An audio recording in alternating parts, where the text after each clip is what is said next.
Hello, everybody. My name is Xavier Branlet. I'm managing partner in AccelerationLab, and I'm really pleased to share with you what is systemic agility, what are the benefits for your organization, and how then this can be assessed and implemented and developed. So first of all, when we speak about systemic agility, what do we intend? Well, the systemic agility is the capability of an organization to keep its context in check. And when we consider those capabilities in the organization, we will define 5 different domains. Those 5 domains are the following one. The first one is the purpose. The purpose is the sense of the purpose in the organization, ensuring that all members, all employees in the organization are just sharing the same value, are just sharing the same goals. All the nose are turned in the same direction. Obviously, by sharing then the same purpose, by sharing then the same goal, it will be easier for all staff members to just pursue together similar objectives. The second domain in the systemic agility is the domain of the management or the management practice. So the management practice is the culture of trust and confidence where all the people in the organization are empowered, they've got responsibility, and they can really work and develop their own talents. Obviously, in this context, the management also award the door. The next domain in the systemic agility is the organizational practice. So organizational practice is the way the organization is able to reduce the complexity, is able to ensure that the collaboration, the cooperation between all the business line, all the business unit across the organization without, let's say, functional split in the organization. This organization helps also greatly to reduce the complexity. The next domain we have in the systemic agility is the domain of the information or the information practice. Well, how is the information managed into the organization? Is the information distributed when available to all employees, or is the information just managed as stock? So everybody's keeping all information in the pocket and just exchanging what's really needed into other people. How that's the collaboration when people are working one with each other? How are they exchanging information? Last but not least, in the practice, that's also the way the communication happened amongst the employees, ensuring that every information, every communication is taken into consideration the need of the other part. The last domain, but not least, is the agile behavior. So what are the agile practices that are implemented, that are lived into the organization? And by agile behavior, we recognize 4 major one that are the cooperation. So the way individual, the way employees, the way unit are co-creating value for the client and for the overall system. The way also the organization, the unit think ahead, the way the organization innovate, and also the resilience that is developed by the overall organization as the sum of each individual. So that's the 5 domains. As we've seen, the systemic agility is the ability of the organization to keep the context in check. So by defining, by developing those 5 domains and checking against them the context. When we look at the context, we will speak about the VUCA-ness of the context, meaning the effervescence of the context.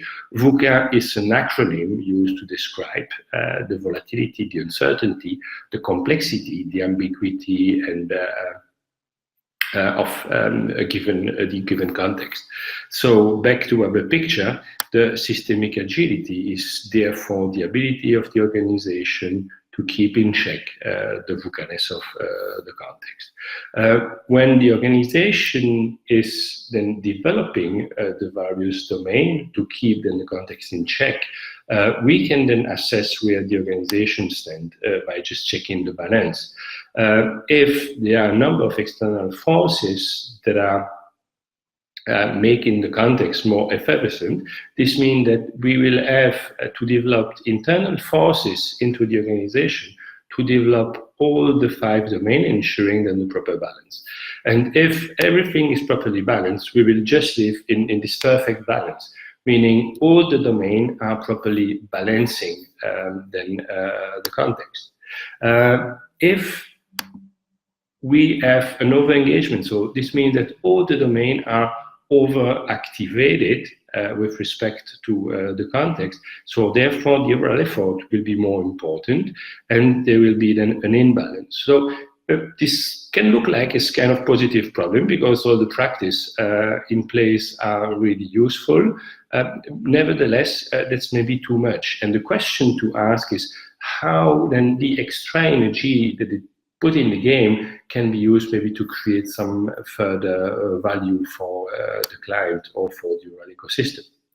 The last possibility will be then the under-engagement. So those domains are not developed enough in front of a very effervescent context, and therefore the organization is unbalanced, the organization is stressed.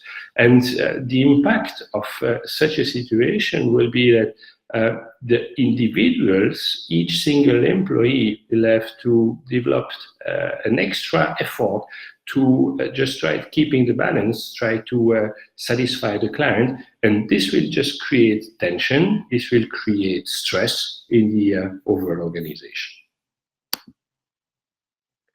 That's the systemic agility in an organization. So by developing then the systemic agility in organization, what then can be the benefits? The benefits are several, and here we will just go through the major one. And maybe the first one is being ready for digitalization. Thanks to systemic agility, thanks to cooperation amongst employees, thanks to the proper management practice, thanks to the ability to deliver fast in an effervescent context, the first benefit is then the ability to realize then the road to digitalization, this specific transformation. The second benefit is an improved collaboration within the overall organization. And with this improved collaboration, so we will also speak about the co-creation of added value for employee, for all the stakeholders, and for the client as a direct benefit of the development of systemic agility. Maybe as a corollary to then the previous one, thanks to co-creation of value, we will also see some more employee satisfaction, thanks to the other way of cooperating, recognizing then the value of each single individual in the organization. Next benefit will be the ability to build a sustainable ecosystem, because we consider client, we consider supplier, we consider employee, we consider the management, all stakeholders as part of the organization, as part of the ecosystem, searching for satisfied balance for all those players in the value chain. This means this creates also a sustainable ecosystem where everybody is in the so-called in the flow. Obviously, clients are part of the value chain, and the systemic agility will increase also then the customer satisfaction. Another benefit is developing then the adaptive leadership, because every change in the context will require some changes in the organization domain. Therefore, the leadership needs to adapt to the various changes that will occur in the context. The last illustrated benefit here is the speed to market, a new product to be delivered, a new service to be released. With the systemic agility, the organization will be faster, thanks to the proper organization practice, where all the units are able to work together, thanks to the ability of the organization to co-create value in a faster way than with the traditional organization. But there's just some benefits of the systemic agility. And overall, what we can say is that the systemic agility helped to create collective intelligence into the organization and help each individual and help the organization to enter into the flow.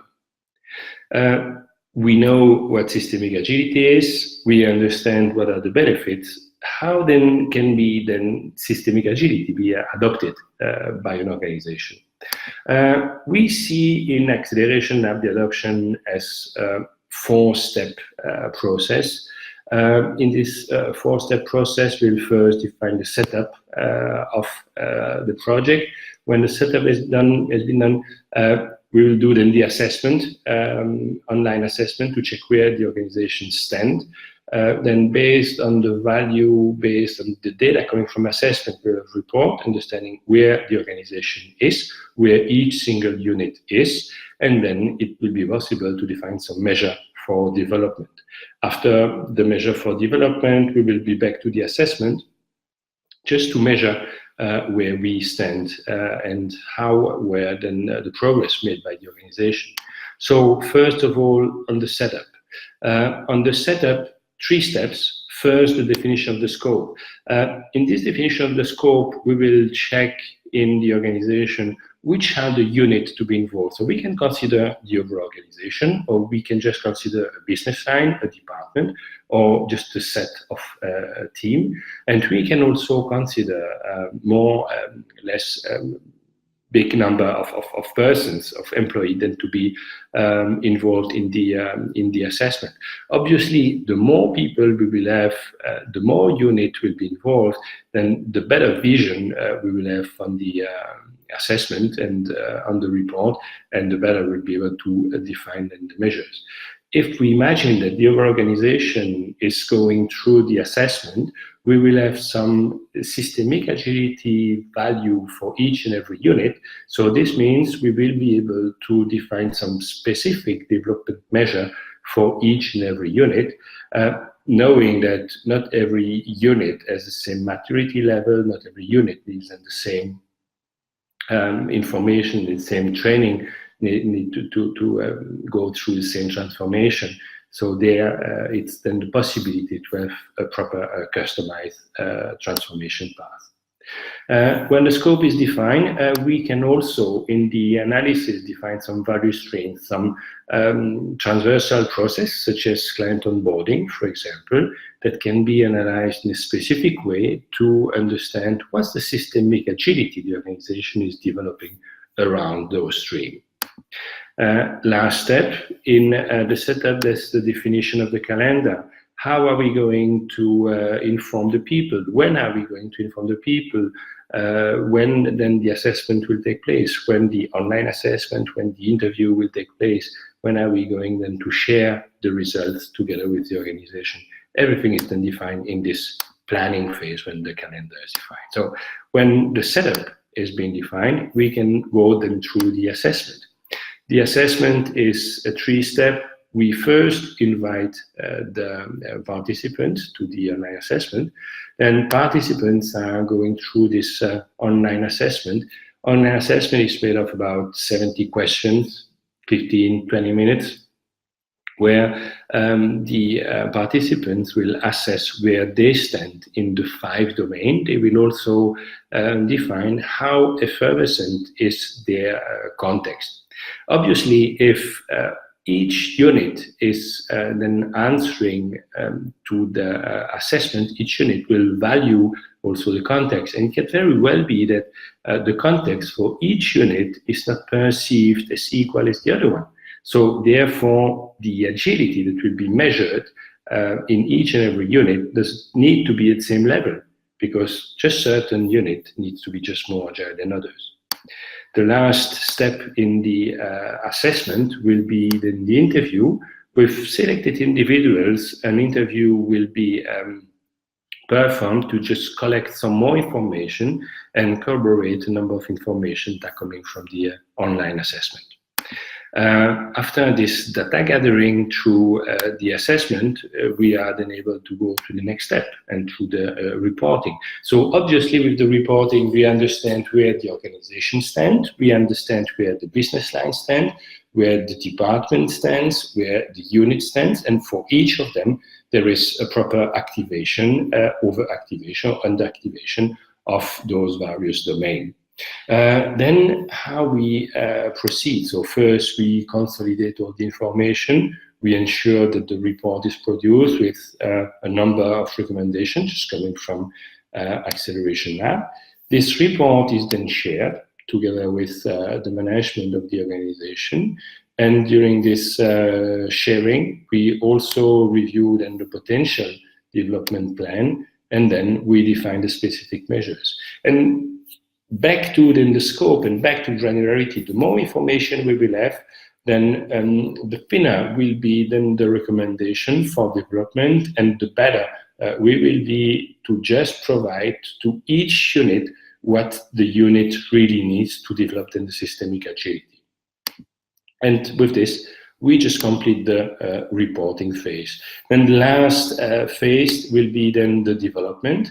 And in the development, we can have 4 different measures provided by Acceleration Lab. So the first one is the organizational development consulting. Let's imagine that the organization is too complex, too many levels. It's really difficult to for employees to have a collaboration cross-unit. Therefore, there can be some changes, maybe in the process, maybe in the organization, in the way the organization is working, and therefore Acceleration Lab is happy to support with all the consulting as, let's say, first measure for support. The second measure for support is the training. And when we speak about the training, we don't speak about the standard training in classroom, but we speak about experiential learning. In experiential learning, there is few theory and a large number of experiments to ensure that participants are just living the changes on their skin. And because each unit will need some specific training, here we will be able then to provide the specific training to each unit based on what they need to develop. First possibility. Second possibility will be online training with some mocks that are delivered, and where then participants just consume them when they want. Last but not least way of training people is the inverted pedagogy. In inverted pedagogy, then employees will receive a framework that's an observation framework that they will be able to use when they work, and they will, with their colleagues, review, observe the way they work, and they will be able to just criticize the way they work and check what can be expected for more systemic agility, and check what is working, what is not working, why those things are not working. So that's 3 ways of implementing then the training. We will also have some group coaching that can be delivered to unit. That's really interesting to have group coaching also after maybe online training, because online training, just employees are just alone in front of their computer, and that's important to share. That's important to share about own experience. Therefore, group coaching is good for this. As well for the inverted pedagogy, where after this application on framework and on observation on own work, it's recommended that employees just sharing in a group with a coach what was okay, what was not okay, and search the reason why things were not okay. After then the group coaching, the last way is the last way to support the organization development is the individual coaching. Individual coaching is mainly for executive, for managers, for people in charge of other employees, to support them, because they will need to coach their resources for implementing then the systemic agility, and therefore they need to be supported. They need to have guidance, and they need also to transform their proper position from, let's say, maybe a more classical manager to a manager, a coach for his own resources. So that's about the development of the systemic agility in the organization. So we've seen what is systemic agility. We've seen some benefits of systemic agility, the way this can be adopted. So what next? We've got on our website a quick survey that you can go through. This will be a single respondent survey about the question, and you will have an initial evaluation of where your organization is standing, or your unit or your business is standing with respect to systemic agility. If you want to know more, just contact us, and we will be able to organize a visit, organize maybe some more information for you, just to understand what is systemic agility, what can be the benefits, and what can be then the approach for your organization. So use our email address presented here, or just give us a phone call. We will definitely be able to support and really be happy to support you in your development path. So just to conclude, thank you very much for your attention. It was a pleasure to share with you what systemic agility is, and we are looking forward to hear from you. Bye-bye.